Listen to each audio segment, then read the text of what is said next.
the world working on core issues according to the themes that we are working on, to show you how you can express yourselves in these areas, analyze the issues, understand who you're working with, and how to engage these issues.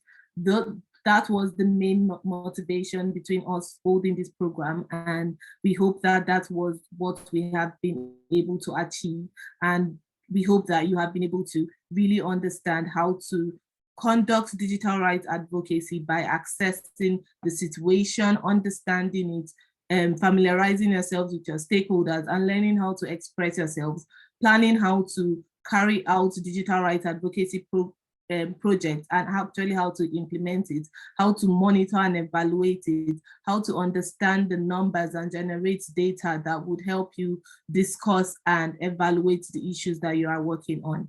So generally, that's what we set out to do by hosting this program through the mentorship and through every aspect. And we hope that that was what we have achieved. And right now, we really want to, the finale is this opportunity that we are creating for you to tell us or to, let me say, express what you have learned in the program with regards to the digital rights issue that you are working on. So we really want to hear from you and go all out, really talk about the issues, and let's hear how you want to address these issues in your community. Throughout the program, we have been evaluating your participation because this has been really crucial to how we can, even as digital rights advocates at digital grassroots, measure the impact of the work that we are doing with the communities that we are working with. And we have seen for sure that, and from your discussions today, it would really tell us how we have been able to impact on your learning. So please really help us understand how much you understand the digital rights issues that you're going to be addressing. At any point, if you have questions, comments, suggestions, we always want to hear from you. I'm sure at the end of this session, we would have room for next steps. So we'll really go into how you can follow through after this program. Thank you all once again for your wonderful participation from the beginning of the program till now. And I'm going to pass on back to Esther so that we can continue with this session. Thank you all very much. Thank you so much, Ufa. I couldn't have said it any better, and we'll just dig right into the presentation because this is what we're all here for, just to also know that this is a time where we can learn from each other and see what other groups have been able to achieve. Without further ado, I'll welcome the Access and Affordability group to start off with the presentation. You have 7 minutes, and we'll also have an opportunity for someone to ask one question before we move to the next group. So Access and Affordability group, over to you.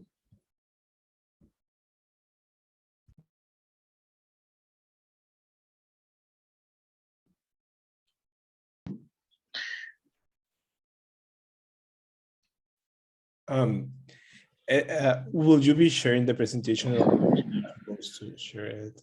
Sorry. You can share it, but if you need our help with sharing it, we can do that. What would you prefer? That if you can share, that will be great. I think it's not allowing me to do it. Thank you. Okay, let me see. I can make you the co-host just so that you'll be able to share it. Just a second. Yep, you're a co-host. So if you're not able to share it, I'll go ahead. But just to.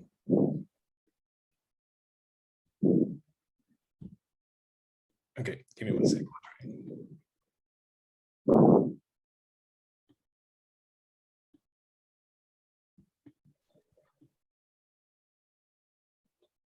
Oh, great. Can you see the presentation? Yes. Yes. Yes, I can see it.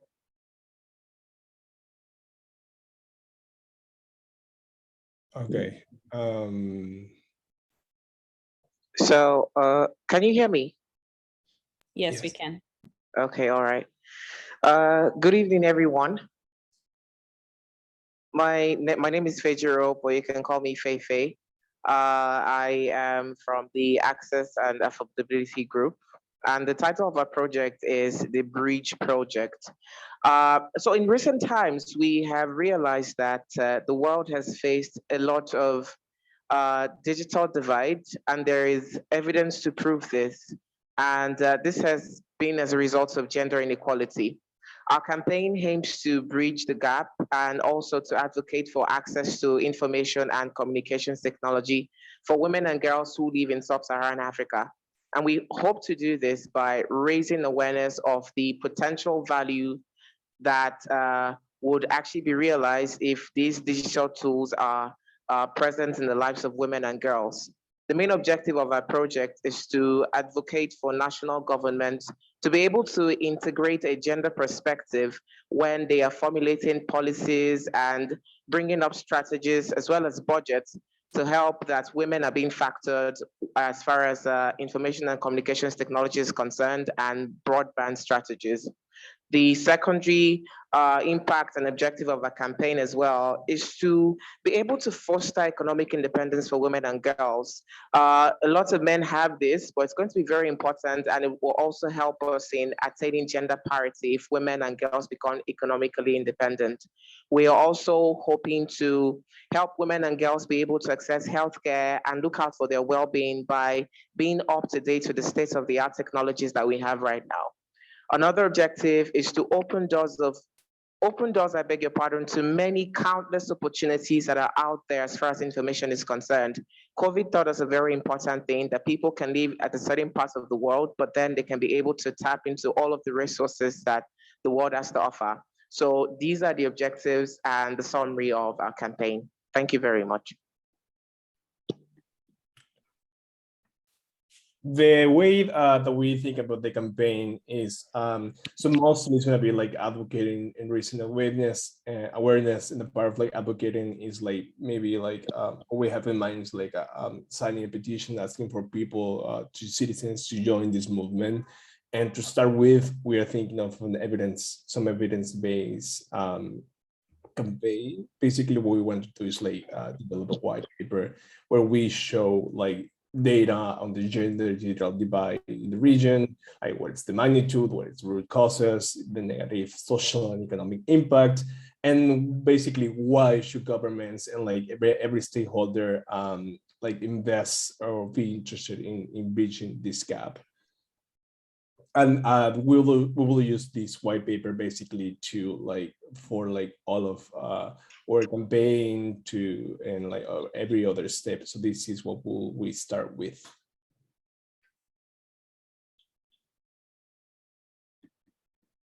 Karen,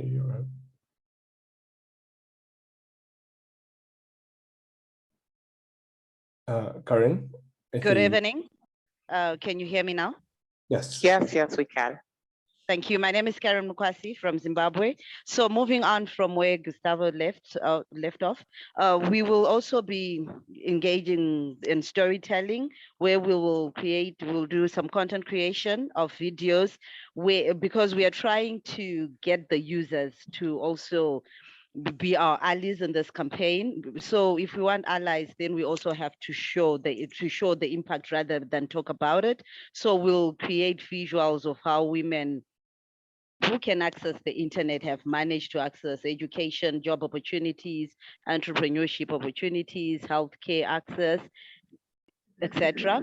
And then we'll also conduct an online campaign, which will include petitioning based on our petition will be based on the evidence that would have gathered during the research part of our project, where we produce the white paper.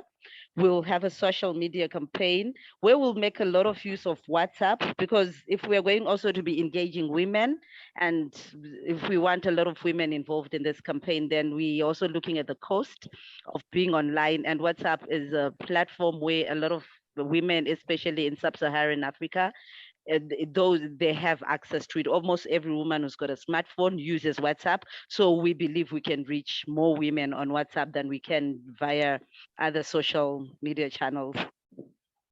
And then Sorry, go ahead. And then we also engage. We'll also make sure that our white paper has been published and distributed using online channels so that we can gather as much support as possible for our campaign using an evidence-based approach. Thank you, Karen. And of course, we do acknowledge as well that many people are still offline. So for those part of the population, we want to design some posters that we can place in communities where we share like some empowering stories and like data that we got from our white paper. We're also gonna do offline petitions as well, like in paper where people can sign. And finally, some multi-stakeholder events in coordination with international organizations.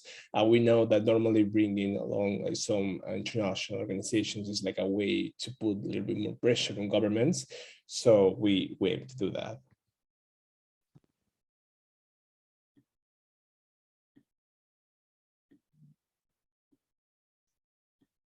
I think that our friend Research couldn't make it today, if I'm wrong. All right. I don't know if I could take that. Okay.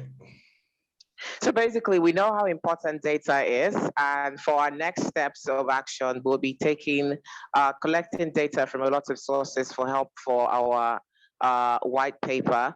We also know that many times we cannot do this work by ourselves. We realize that there may be some other campaigns similar to ours that have taken place before now, or some that will take place. So we're looking forward to establishing partnerships with these people to ensure that we have a campaign that is able to have a far reach, I beg your pardon, to all the people that we target in sub-Saharan Africa. We also believe that stories are important, real life stories. So we want to identify successful women in ICT, women who are social media influencers, women whose lives would actually show that there are good results that come out of actually bridging this gap that exists when it comes to access to the internet and affordability as well. We would also try as much as we can to gather petition signatures. We could use change.org to do this because we're trying as much as we can to influence policymakers amongst other stakeholders as well. So we will send these petitions out for people to sign, and then we'll take it from there. And we also do not underestimate the value of social media. We will try as much as we can to intensify our social media use to ensure that this message of bridging the gap of digital divide is actually accomplished. Yeah. So I don't know if you want to take the resources, Gustavo. Yeah, just real quick, some resources we're thinking is like, of course, like this advocacy app, like the basically like the petition website. We are thinking of having our own nonprofit website. We decided like to create some social media for our campaign. And of course, for the videos that we want to do of like inspiring women champions, we need some audio visual equipment, cameras, microphones, etc. And we need some designers and print material that we're gonna use in communities. I don't know how we're doing in time. Maybe we are already done. If not, we can still share our impact, or we can do it later. 1 minute, please. Okay. Isaac, do you want to start real quick? All right, I will start. In terms of personal impact for this project, I personally, when we're building this campaign and with our group, I think for me, it was actually doing practical work because this is the work that I do every day. So I was getting new ideas of how I can campaign for digital inclusion, working with the Internet Society Zimbabwean chapter and the organization that I work for. So this has been really a practical learning exercise for me. I've also myself learned the importance of data collection and also recording this data that we've collected, because our work is good as useless really if we do not actually document it. So in as much as we're putting in so much time to get data, documenting this data is also very important. So this was very impactful for me. Thank you. Finally, I just want to share that I want to thank the team for this opportunity. I truly learned a lot. The foundations we got of digital rights will be key for our next steps. I really look forward to continue to apply what we learned. It was honestly a really rich experience to learn from my peers who are like on a different continent than mine, and hear their experience, the context where they work, and to realize that the digital divide has many similarities in America and Africa, but there are also like some key differences, such as the cultural aspect. That was really great to understand. Thank you so much, everyone. Thank you so much, Access and Affordability Group. That was very well done. And it's good to see how you all work together. And thank you for sharing also the impact that you had. So a round of applause for Access and Affordability Group. Well done.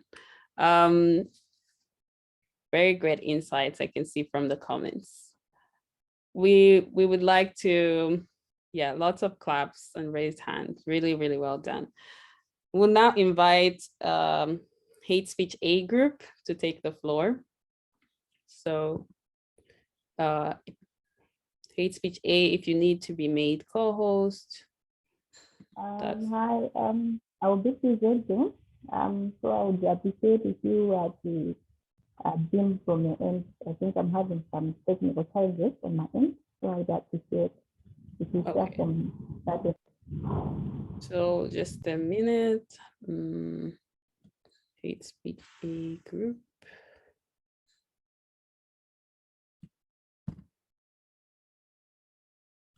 We're just gonna review it.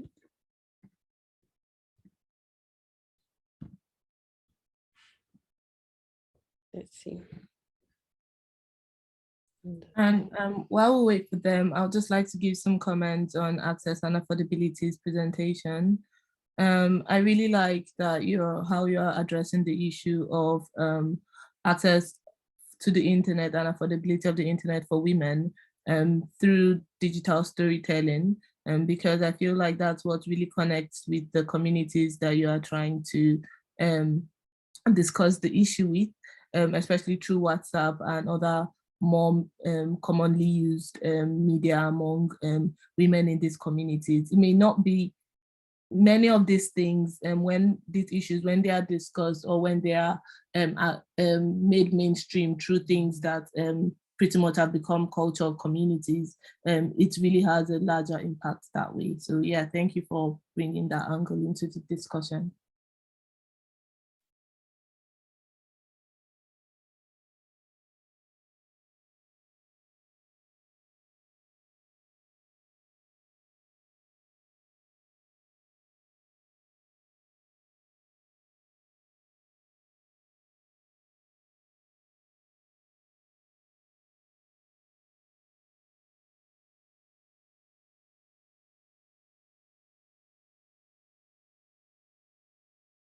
Okay, I'll start sharing. Sorry about that.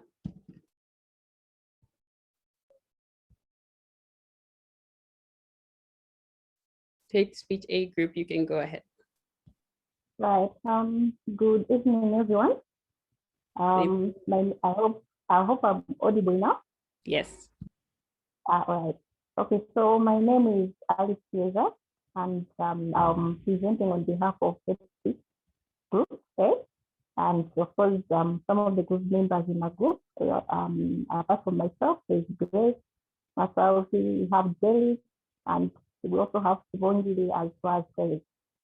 And our topic for our discussion as Group A, it was the protection of lesbian, gay, bisexual, transgender, queer, and intersexual, basically the LGBTQI community against hate speech and online violence.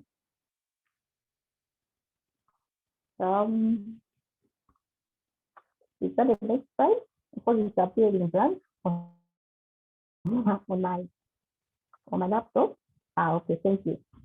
So in terms of our objectives as well as our project summary, basically as a group, we had 3 objectives in line with our topic.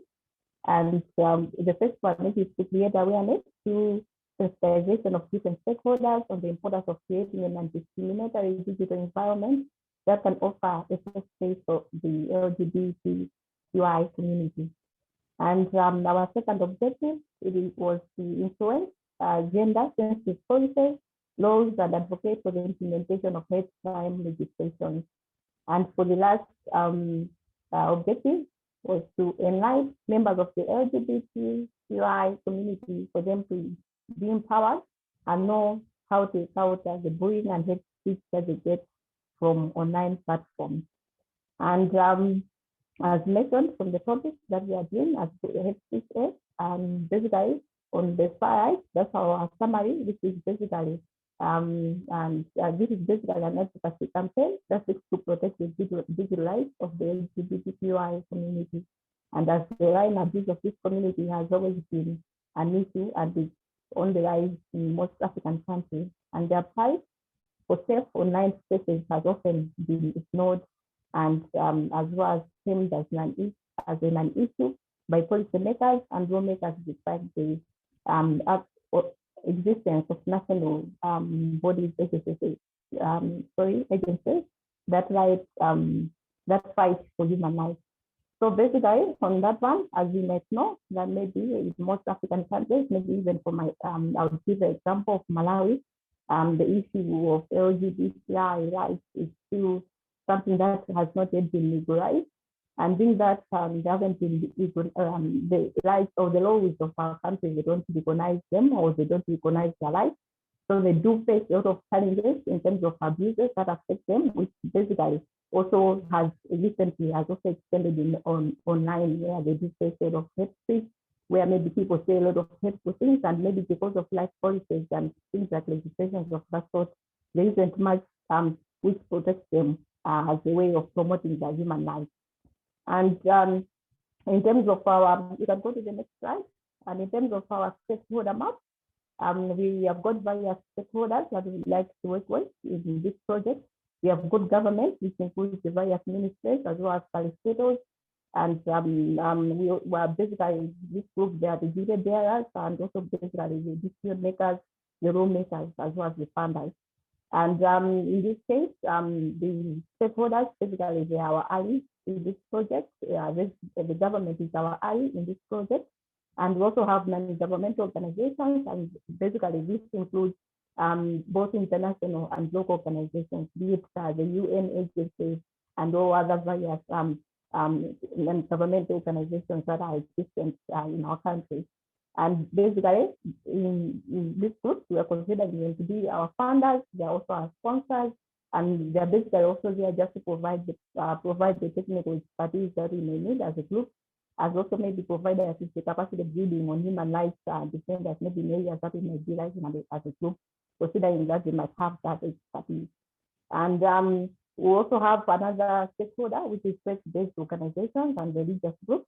On this one, of course, one of the issues, and on this one, basically, in most countries, I think from the discussions that we had as a group, we had discussed that basically faith leaders in most of the countries, they're the ones who are the sort of the stumbling block because maybe of the values, maybe things that are said are against the biblical teachings, maybe some of the writings in the Bible. So there are some of the people that are opposed. And of course, it's basically, for that case, there's the opponent. And of course, when you say the opponent, no, it's not just not to be taken lightly. Of course, from the discussion that we had, I think from Malawi as well as from Zimbabwe, we had considered that basically faith leaders or faith leaders are people that have a lot of influence in the society. Of course, I would still take you back to my country, Malawi, because that's who I'm very familiar with. The faith leaders are the ones that have a lot of influence, and this goes back from the time of gaining our independence. Hello? You can can go on? continue. Yes. Okay. So I was saying that from the time of gaining our independence and even gaining our democracy, faith leaders have been at the core.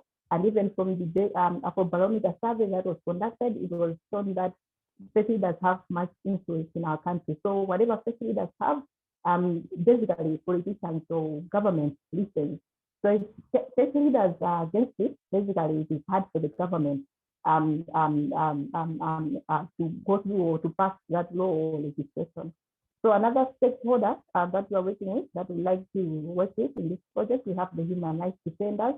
And basically, for them, we just want to leverage on the support that NEC offers in terms of the legal advisory role, in terms of the regulations, policies, and that are in place both locally, regionally, and international, of which maybe also the UN agencies may also be part of that. And lastly, we are talking about the LGBTQI community, basically, who are the sort of our primary beneficiaries for this project, who are basically also the main victims of online violence, bullying, as well as sexism, and which of course I've just mentioned are also the beneficiaries. So those are some of the stakeholders that we would like to work with in the project. I think we can move to the next slide.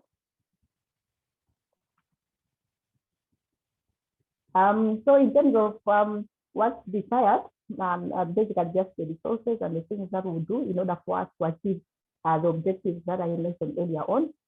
We have tried several activities that we would like to do, of which we are thinking of reviewing of existing policies that are existing in our various countries that might be a barrier to the issue of advocating against hate speech in our various countries. We are talking about the issue of conducting periodical interface meetings with various stakeholders, be it members of parliament in our countries, be it the ministers, and all other relevant people bearers. We're also talking about workshops and trainings. Basically, this was maybe being targeted for the church leaders, just to sensitize them, as well as the community, just to sensitize them about the rights that people with that the LGBTI community have. We're also talking about writing policy briefs to policymakers, sensitization sessions, creating and posting content on social media pages. We're also talking of designing of posters and key messages. And when the resources required, we're talking about airtime and data, graphic designers, bid posters, IT materials, and we're also talking about the reviewed policy documents. We're also talking about the issue for the review process can be the printing and things of structure, and we also require resources such as fuel or transport to attend meetings, and we're also talking about conference costs, especially for the issues of the trainings that we talked about. So basically, these are the activities as well as the resources that we believe that if are put into good use, we'll be able to achieve our objectives for this advocacy campaign. And for the program impact, of course, as a group, these are some of the issues that we discussed that we have impacted us. Which that have been together. The first one is it has helped to enhance our skills and knowledge on conducting an effective advocacy campaign. And the other one is it has helped to increase knowledge, our knowledge on various digital advocacy issues faced by the LGBTQI community across the African continent. As a group, as we'll be discussing, we were able to share the various experiences from our countries. So it was such an informative session, quite a learning experience, which increased our knowledge. And it has also helped to build lasting networks and social contacts that are vital for coalitions in the future advocacy campaigns, where as a group, we went really well as a team, and we are hoping that if there are issues that we have built that network, that social capital, that if there are any campaigns that we'd like to make on, we can always work on that, or work together and make use of that network. And also lastly, it has strengthened our intercultural sensitivity through collaborative learning. So those are some of the program impacts that we have, that we believe as a group, it has helped us with this exercise, the learnings as well as the group work that we have been doing. And listening this far, thank you so much for your attention. And I think we are now open for comments and questions going forward. Thank you. Thank you so much. And just like in the last group, I can see there are many comments in the chat saying this is great because you've included resources that are needed. I'll stop sharing. But yeah, I would also welcome Ufa if you have any comments on this particular group before we move on to Hate Speech B. But I want to thank you so much, and a round of applause to Hate Speech A for that presentation. And I like how you were able to summarize everything, all the exercises you've been doing into this presentation and showing the resources that you need and the support that you also need to make it work. So a round of applause for Hate Speech A. Ufar, do you have any comments on this one, or do you? Yeah, I was just gonna say that I was gonna pass on to any other person who wants to give a comment, so that not all the comments will be coming from only me. So yeah, yeah, passing on to anyone who would love to give a comment on this presentation to please take the floor. Thank you. Sounds good.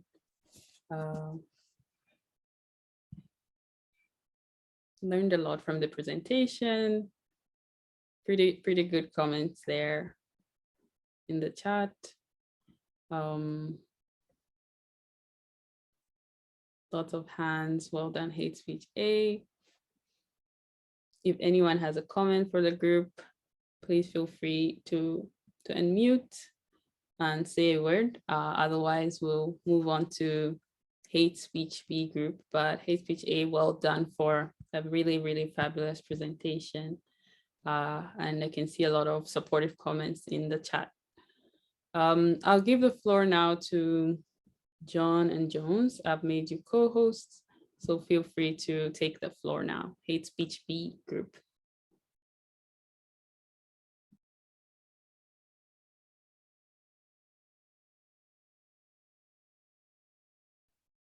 Hi everyone, John Miner here. Can you see my screen? Yes. Okay. Thank you so much once again. So Hate Speech Group B, I'll be starting the presentation, then Jones and Rebecca will be picking on later.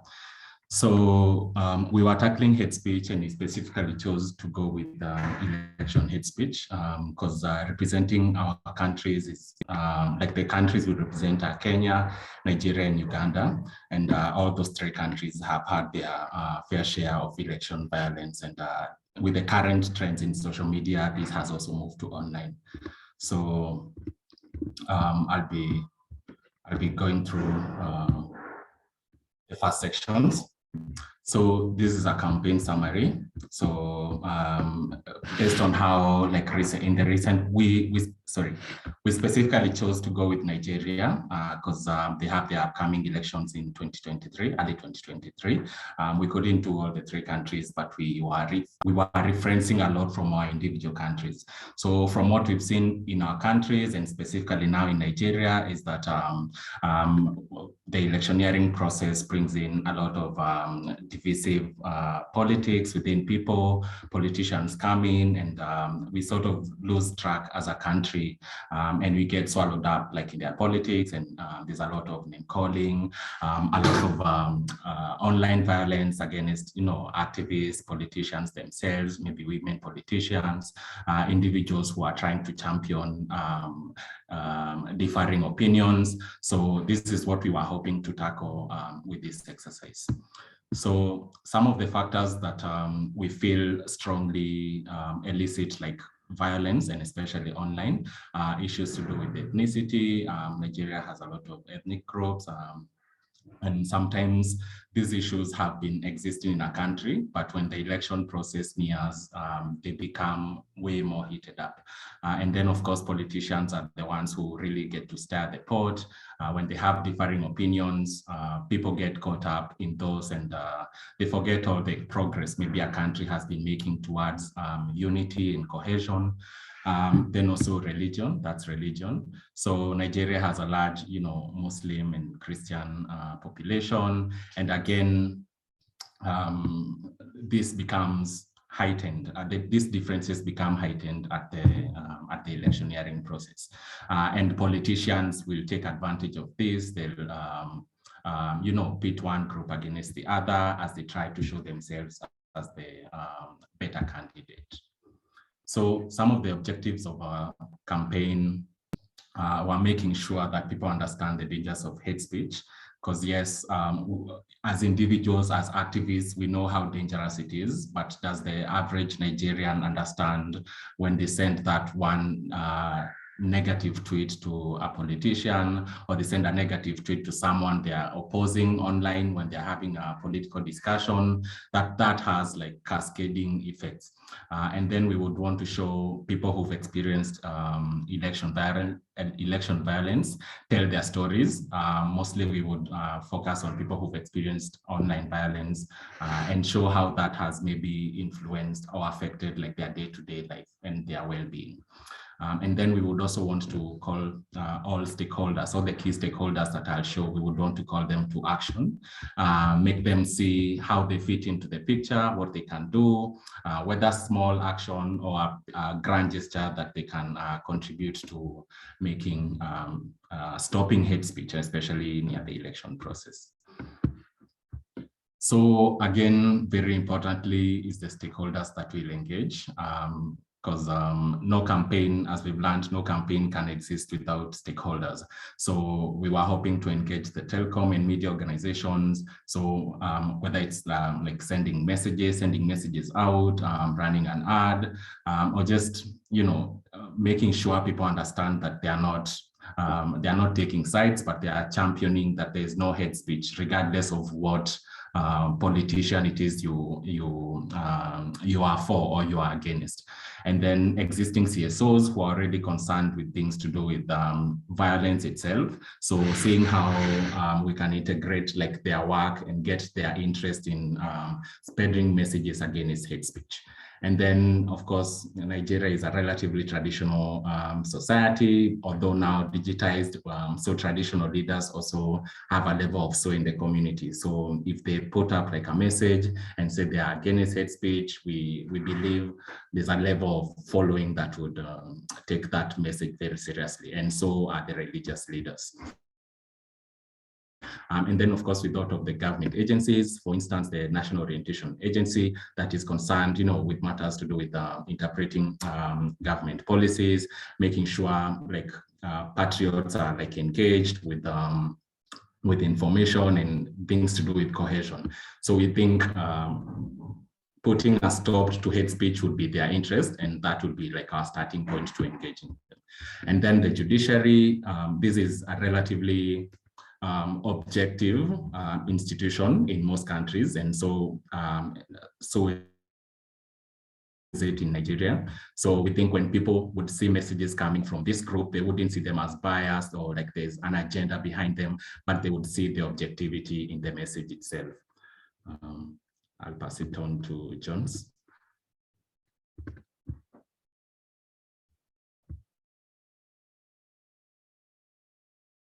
Hello, everyone. Good evening. Hello, can we hear me? Yes, please go ahead. Yes, Jones. Sorry, I'm trying to set up.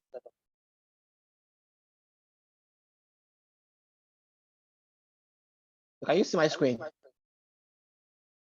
Yes. Okay, so we've actually started doing research on the campaign that we're running, and from the research we've done so far, we've analyzed the data from the past elections in 2003, 2007, 2011, and 2015, and we realized that there's been an upward climb in the higher rates of election violence in Nigeria, and there's been an increase in death tolls. And the picture you see on the screen also shows that there's been an escalation of election violence in Nigeria. So because we understand the importance of data in a successful campaign, we are planning on also carrying out interviews across the different geopolitical zones in Nigeria, having understood that ethnicity and religion has actually been a fueling agent in terms of hate speech and online violence in Nigeria against usually between the Islamic North and the Christian South. And we also want to interview persons from these areas and then get their ideas as to what caused hate speech in the past and their perception as to what can be done to mitigate hate speech. Our approach is simple. We want to raise awareness about building capacities of voters, masses in Nigeria through enhancing their capacity about hate speech, We also want to leverage on social media to send messages that build on solidarity, build on peaceful electionary processes, and then get across to media organizations who also share stories about hate speech and election violence, so that they could actually help us tell real life stories about individuals who have been victims of hate speech, and what we stand to gain when we all push back or synergize to push back against hate speech. At the end of our campaign, we would want to monitor certain key indicators or evaluate the number of stakeholders we've engaged with and with what outcome. We also want to take note of the number of advocacy visits that we've done. We also want to analyze our responses. We also want to do a pre and post campaign survey to understand if our campaign has been successful with regards to the persons we've met and the impact we've had with them. Also want to analyze the number of hate speeches pre and post 2023 general elections, because from the previous slide, we've seen that there's been an increase in election hate speech and online violence in Nigeria. By the end of our campaign, we want to review the data we now have and see, okay, within 2023, how many numbers of hate speeches were recorded, how many numbers of online violence were recorded, and then analyze it against past incidences and see if there's been an improvement. So we hope to actually integrate strong monitoring and evaluation plans into our advocacy, and at the end of the day, we hope to ensure that hate speech is reduced after the 2023 general election in Nigeria. Thank you. Excellent work. Round of applause for Hate Speech B. That's a really, really great presentation. And I'm opening to the floor if anyone has comments or questions, but I have to say that you guys did a really, really good job. Yeah, really good job, Hate Speech B. That was a really good presentation. Thank you for really putting this into a real life context that we can relate to. I myself, as a Nigerian, I can really relate to your presentation. And I think I have more of a question, and please, it's fine if you don't have the response immediately. It's just something for you to reflect on, or basically just share what you think of the fly as well. So currently in Nigeria, the experience is that when it comes to hate speech online in terms of elections, it's mostly the people who are strongly opposing against corrupt governments that do not understand the thin line between advocating against the current the government and basically cyberbullying and harassing the politicians. And so on the back of that, the government has in the past pushed the hate speech bill, which was somewhat like censorship that had very strong punishments for people for calling out politicians and calling out their leaders online, basically. So it was somewhat like censorship, but at the same time, it was coming up on the back of preventing hate speech and cyberbullying of the politicians. So I want to just get your opinions on what have you considered around that, and how do you intend to embed that, the considerations from that into the work that you want to carry out. Can I answer that, please? Yes, go ahead.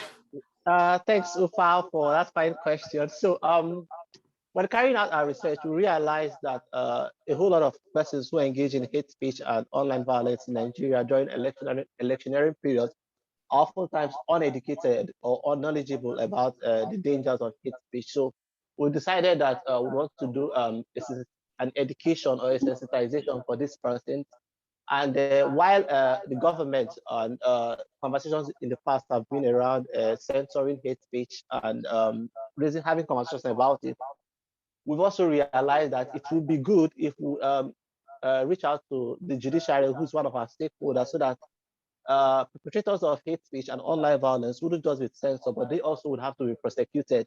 Because if there's anything we've also come to realize in Nigeria is the fact that when persons are sanctioned for negative actions, other persons follow suit. So we hope to leverage on the power of one of our stakeholders, the judiciary, to enforce prosecution for abuse of freedom of expression when it comes to electioneering period, both for the masses who engage in this and the politicians also who abuse their power to perpetrate hate speech. Thank you. Maybe just to share something. It's Rebecca here from Hate Speech B. But just to share maybe something around hate speech, that when you look at the histories of hate speech in most of our countries in Africa, is usually geared towards election time, especially when you give examples of Kenya. The beauty of our group is we come from a journey of all these countries have gone through experiences of hate speech. That when you look at it from a personal reflection is that many times the persons involved, so there are people who are subconsciously aware of what they're doing, which is usually the political leaders, and the masses are unaware, and so they are fueled in the season. So when you look at most of the statistics and data that you get online, you'll find that while this is happening, most people do not even know that they're engaging in this. So in trying to create awareness, you raise a conscious group. And so then you create a critical mass that is able to understand what hate speech is. Now, the long-term impact of such an advocacy plan would then be seen in the next election, where if we were to get back and look at the statistics that have been brought, you'd find that there would then be a reduction in the number of hate speeches that you're seeing online. Thank you, Rebecca. And I see a lot of comments in the chat that are saying you've done a really great job. And hate speech is really affecting a lot of countries, especially during elections. So your project is spot on, and we appreciate the hard work you've put into this. And now I'm going to just move to the next group, freedom of expression. You're free to take the floor.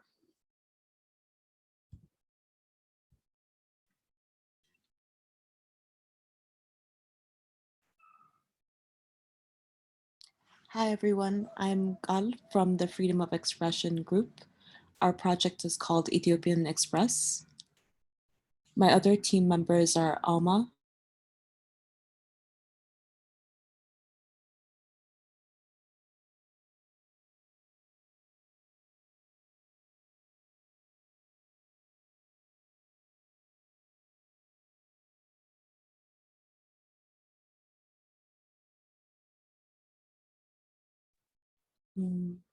Carl, we can't hear.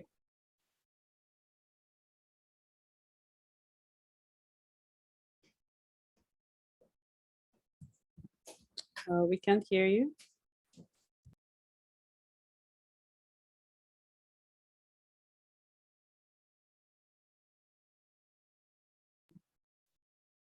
Anyone else from the Freedom of Expression group?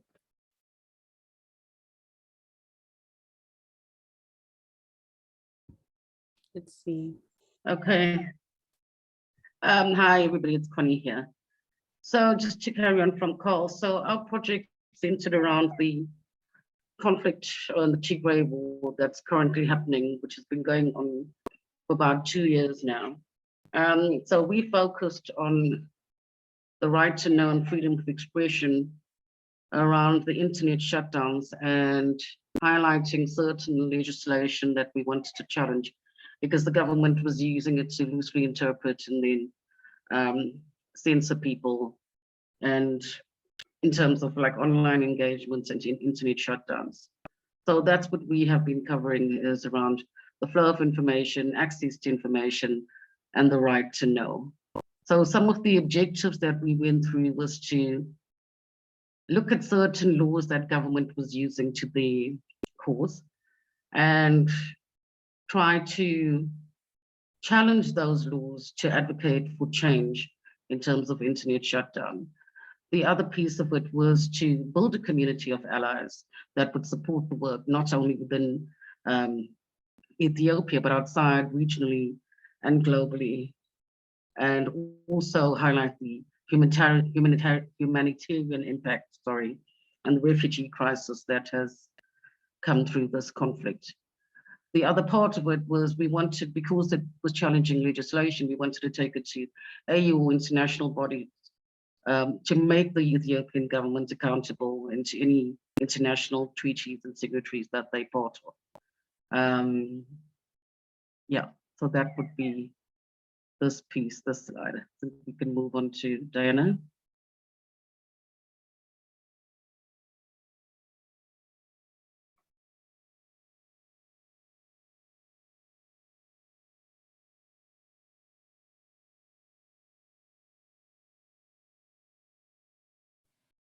So sorry, having a bit of some technical issues.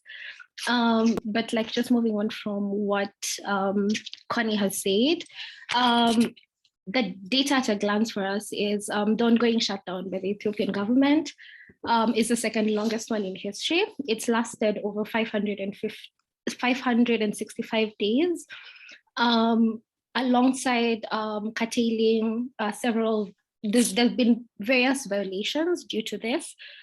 This has affected, several violations, including lack of access to information, the right to know, and several others that have been unreported, and violations done by the government and state forces as well. As you can see from the slide, we have over 7 million people who've been affected by this. We have a situation where 6 international media outlets have been targeted and issued warning letters, and this includes CNN, BBC, The Economist, among others. We have a situation where 6 social media apps have also been banned from the country, including Facebook, WhatsApp, Instagram, and Twitter. We have a situation where over 40 journalists have been arrested, either arrested or detained by the government. And we also have a situation where even the local media outlets have been banned. And examples of this is the Addis Times. Yeah, so I'll pass it on to my colleague who will take us through the next steps.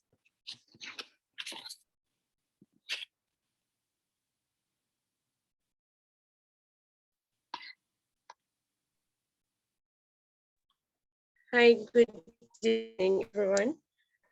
This is Alma, EdSpeech. I hope you can hear me. I think we are having challenges with internet right now. We can hear you. All right, so I'm taking you to the next steps of our campaign. So we're going to use the online media education, since our advocacy project is about the media shutdown in Ethiopia, meaning we can't use the mainstream media or the online education for the masses to build on support for our advocacy action. Then we're also developing targeted advocacy messages, of course, online messages, creation of hashtags and messages that we feel can build resilience, can call on masses to come together to join in the campaign, in the advocacy campaign. And we're also going to use petitions in line with the plan of action that we intend to carry out in advocating for the opening of the media that has been shut down for over 560 days. Then here we're looking at the journalists who have been hit by the media shutdown. We're also looking at the community, the global community, the people who are interested in the affairs going on in Ethiopia. We're also looking at the human rights activists in Ethiopia and beyond to join together and collaborate with us in this advocacy campaign. And yeah, we shall use regular updates online, because we have to keep in touch with our audience for easy follow-up. Over to you, David.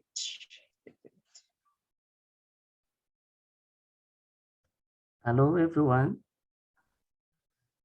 Can you hear me? Okay. In terms of resources, we were looking around human, financial, and material resources. And the first idea is to put in place a team consisting of volunteers and other members of the allied networks who are going to champion the campaign. We were also thinking about financial resources which will help us to make calls to important stakeholders who are likely to support the campaign. And since it's online, we also require data. And in terms of equipment, we want to have phones and cameras which can facilitate the process. And at the end, we want to gather data and share data around how the campaign is evolving.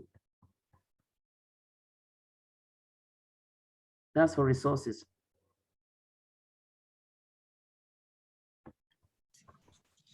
So what we've taken from this course is it helped equip us with the critical skills that we need to do advocacy using digital rights as the main focus. We've learned a lot through advocacy through the past 5 weeks. It also helped us understand the importance of interconnecting and linking throughout the African continent when working on a digital rights campaign. And it helped us highlight the different struggles within our respective countries and ensured free democracy and free speech. One thing I can say personally from my perspective is being the Ethiopian in the group is that this particular cause, even though this was a hypothetical example that we worked on, this particular cause is something that's been largely ignored by the media, or at least in a global sense. So using the opportunity to speak on this was very important to me. And I thank my group for having also working through that with me. Thank you. Thank you so much for bringing this issue, and a big round of applause for Freedom of Expression Group. This is really amazing. And I'll agree with the chat. The use of visuals was a very powerful tool in telling a story and also talking about the impact of your work. And while this was very hypothetical, this is something that is happening now. And so we thank you for using this opportunity to express your thoughts on the issue and also in solidarity. Any questions, comments from the group? Anyone who wants to say anything, feel free before we move to the final presentation from Privacy and Surveillance Group. Any comments? I can see a lot about great presentation. Thank you so much. Yeah, very informative.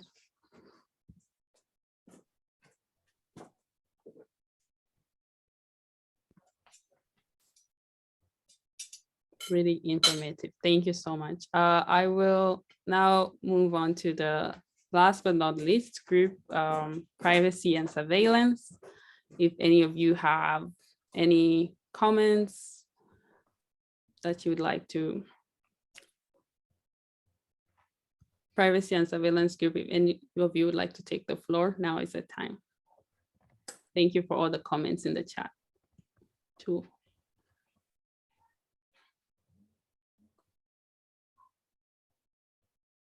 Over to Privacy and Surveillance Group. Hi, Esther, how are you? Good, good, good. How are you? Fine. Do you have our presentation? Because I'm having internet challenges, so I think I would have some challenges sharing screen. Just a second. Let's see. Let me download that. Just a second.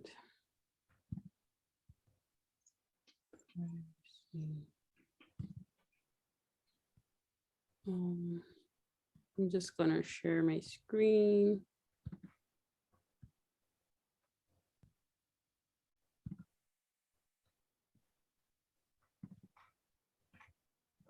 Yeah. Okay, thank you. So hello, everyone. My name is Matira Ngwasha, and I'm from Zimbabwe, and I was in the privacy and surveillance group. My other team members, there's Olivia, Hussein, Jameson, Wakisho, Oyamide, and Oyamide. So the project that we're working on, it's called the Privacy Concerns on Meta. We chose this on the background that we then looked at, in 2020, Facebook paid some money to settle a privacy lawsuit where it was being alleged that Facebook was collecting and selling data. And also in 2001, again, there was another issue whereby WhatsApp was accused of sharing data with Facebook, such as phone numbers, location data, and they were able, to have a certain recourse because in the European Union, there is a general data protection regulation which prohibits WhatsApp from stealing European citizens' data in this manner. So now coming to our context in Africa, we then realized that in Africa, unfortunately, no data protection policies are adopted in most of the African countries.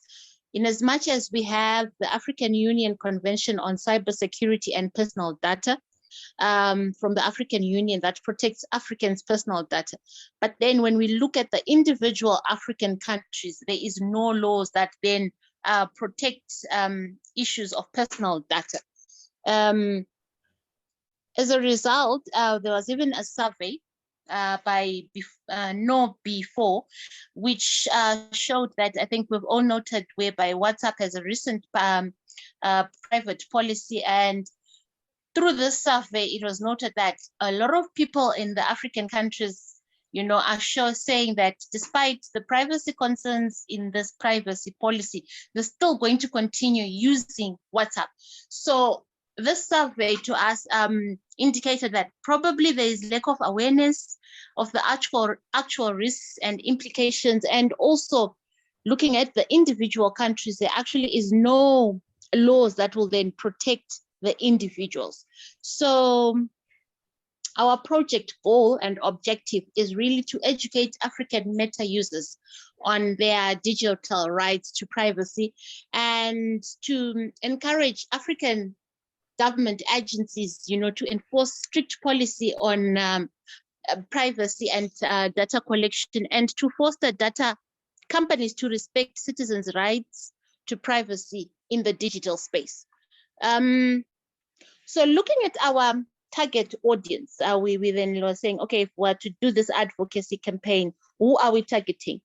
It would have to be the Facebook and WhatsApp users in Africa, the Meta company, data companies in Africa, the ones that then provide services, the African Union, government policymakers, civil society organizations that are engaging in consumer rights, and telecommunication businesses, because we felt that these people are key in these issues of privacy and surveillance and data collection.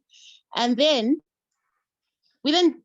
in our advocacy campaign, as we've been planning it, we then looked to then say, okay, who are our major stakeholders if we're going to be doing this advocacy campaign? And we put them in different groups. We've got our allies. We're looking at it to say internationally, we would have the human rights organizations, maybe such as the United Nations. And if we're to look at some of the SDGs, there is even one where they are recognizing issues of digital rights, the need for, access to the internet such that it helps enhance all other rights. We have the African Union, as we have said, that already there is a convention, and it would be important to work with other digital activists, government agencies, NGOs, CSOs, and users of Meta.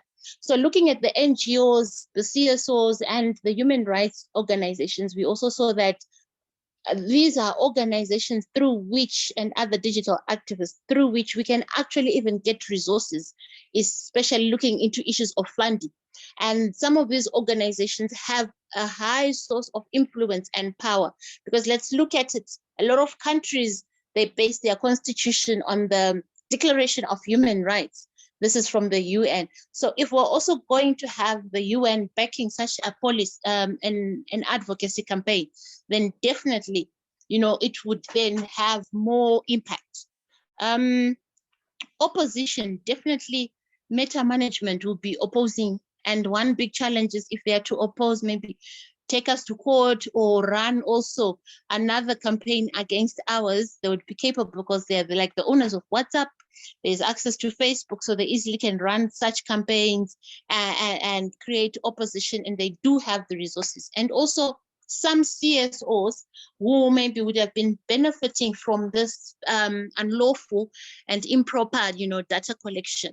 And also governments, because some governments are very strict and they do not want to follow issues such as privacy and freedom of expression. So definitely there might be opposition from governments when they then look at issues to then say, okay, this campaign, is it going to let people freely express themselves? Are we going to be able to freely survey and collect data, And then we also have the neutral. Some CSOs would be neutral, they'll be thinking, okay, this is not our line of work, or really this doesn't just impact us. So we had to make sure we put our stakeholders, as we are planning for this advocacy campaign, in these categories to then say, as we start off this advocacy campaign, who do we really look to? Who can we work with? And because some of the approaches that we're thinking of using would be maybe doing articles, doing blogs, doing research papers, advocating for change of laws. So definitely even the government would be needed because they are the ones who make the laws and would then need their support. So we also, in our advocacy campaign, we decided to come up with a communication plan to then say, okay, we've identified our stakeholders and how are we going to be communicating with them? Because we've realized with government agencies, we agreed we would rather be using the policy memos, the petitions, the research papers, where at least we're able to give them evidence-based issues, and petitions that have been signed that show statistics to say there is a huge number of people that are against this collection of data and sharing of their personal information and surveillance. And one thing we learned during this course, which we used when we did this communication plan, was for advocates, you need to keep the momentum. So when we're looking at the users of Meta to then say, okay, how do we communicate to the public? We realized it's important to then have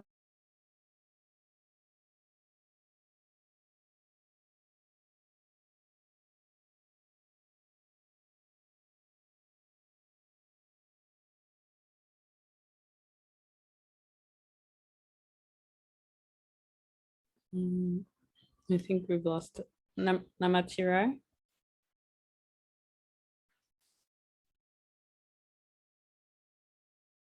Or maybe Namatjira is having an internet issue. Is there any other person from the privacy and surveillance group who can continue from here?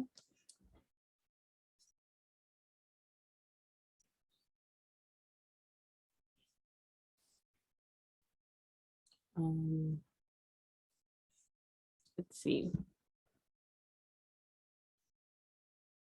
Yeah, I see a comment from Sarah there talking about. I'm back. I've been booted out. Can you hear me now?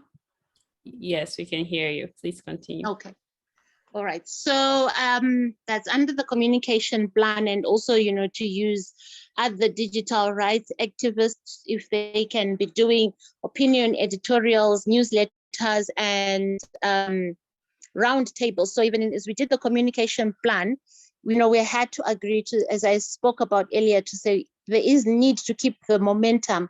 So there's need to be communicating as often as possible with the key people, with the key stakeholders, and make sure that, they are kept up to date. So on issues of data, we then agreed to say, okay, we would definitely need to be collecting qualitative and quantitative data, and how we share it really depends on who are the users of this data that we are going to share.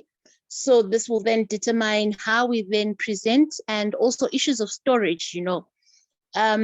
Some of the qualitative reports we then outline that most probably these would get from published reports, reliable web pages, fieldwork.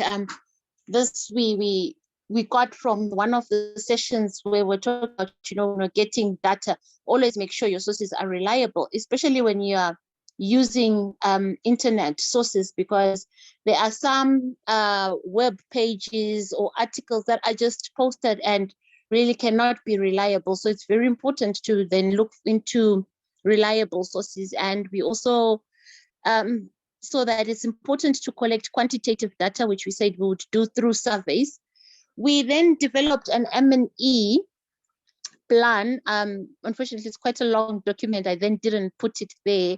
But in the M&E plan, we then identified our key indicators, and also even went to the extent of apportioning to say who would be in charge and the timeframes, to then say at which points do we measure and when do we look at these indicators and the sources of the information, because M&E is key. It has to be done during the advocacy campaign to then say, are we having impact? Are we using our resources in the right places? And are there any other gaps that we are identifying?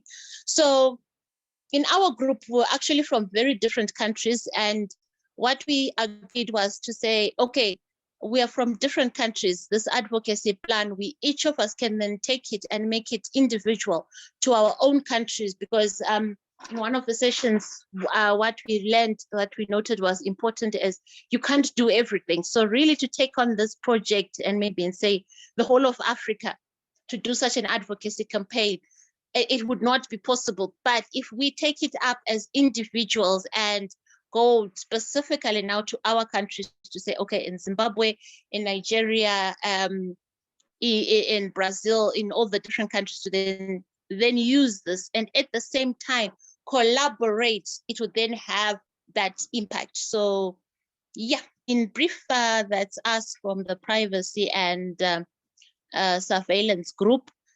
I think the other group members, James, Sibo, they are there. Maybe they can share on the insights, the key issues that we learned as a group. Thank you.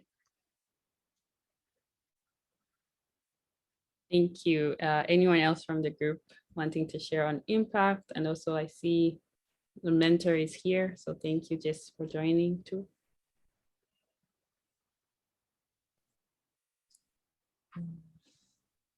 So thank you so much, Privacy and Surveillance Group, for your presentation. That shows a lot of your learning as a group. So well done. A big round of applause to you all for just coming together and working together on this presentation. I see a lot of hands from the group.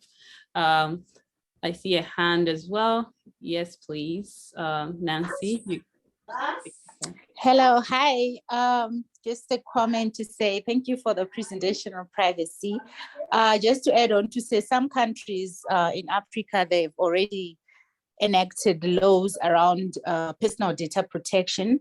So as part of the campaign, it's imperative that you raise awareness of the contents of these policies. Where policies don't exist, it's important to bring to the attention of the public the international instruments that are there so that people are aware of their rights to privacy when they're interacting in online platforms. Thank you so much. Thank you so much, Nancy, for that comment. Yes, there are tools that exist that can help us all with the digital rights campaign, so that we know that we're not starting from scratch. Thank you so much to each and every group for the hard work, for the presentation, and also for just using this opportunity to learn, and also the great challenge of working together as a group with people from different countries, people you've never met before, but you all made it come together to make it work. And so now that all the presentations are out of the way, thank you also everyone who commented and also who gave a comment verbally as well as in the chat. Now we'll go into just hearing from our top participants. We'll have 3 short speeches in a minute or 2, and then we're gonna have a closing speech from the Open Internet for Democracy before we finally round up the Digital Rights Learning Exchange. Thanks to all your active participation. So I'll start by passing the floor to Connie for just a short statement about for being a top participant. Firstly, congratulations for your active engagement. Connie, over to you. Thanks, Esther. I didn't expect the top participant to be part of that. That was a surprise, but thank you. I wanted to thank the Dignity and to you guys, to the Open Internet for Democracy Initiative, and to our group mentor, David, for taking us through these past 7 weeks. It's been a real learning curve. I'm very happy to have been part of this cohort, and just listening to everybody's presentations. It's really been such an inspired space of such an amazing group of people. So I feel really blessed to be part of that. My interest in joining this course was because I recognized the need for technology for change and digital rights, because by 2050, Africa's going to have the largest youth segment, and we need to have digital literacy in order to, have opportunities and access to the global market, to global conversation. So it was also important for me to do this because it's to have an open, free, and democratic internet and access to information is really vital for organizing, for movement building, and the right to know. Because right now we're fighting, increasing populist regimes globally that are suppressing the free movement and free voices of citizens. So I feel like it's really important, from where we come from in organizing, to work and our personal lives, that we use these tools and technology for change. I just also wanted to thank my group, listening to them, and just to share the solidarity and supporting each other through our linked struggles. So thank you very much for this experience. Thank you so much, Connie, and for all the hard work you've put in. So, and congratulations once again. So I'm gonna call upon Feifei as well, just to give a short speech, 1 minute or 2 max, before Grace, and then we can close with a speech from Open Internet for Democracy Initiative. Feifei? All right, thank you so much. It's been, the past few weeks have been very exciting for me, and they've also been very insightful for me as well. As somebody who prior to now had taken part in certain campaigns, I really had no idea that there is a lot of work to put into it to make it a success. This program made me realize this. And I just love the beauty of the fact that I'm in a group of people from different time zones and different backgrounds, but we're coming together for a collective cause. And it basically just shows that there's so much that we can do when we work together.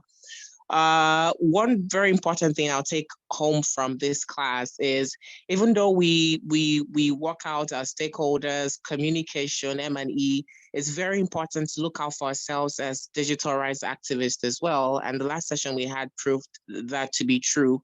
We're looking out for people, looking out for their safety, but at the same time, we need to be aware that there are resources, there's first aid that is available to us as activists, and I really want to make the most out of that.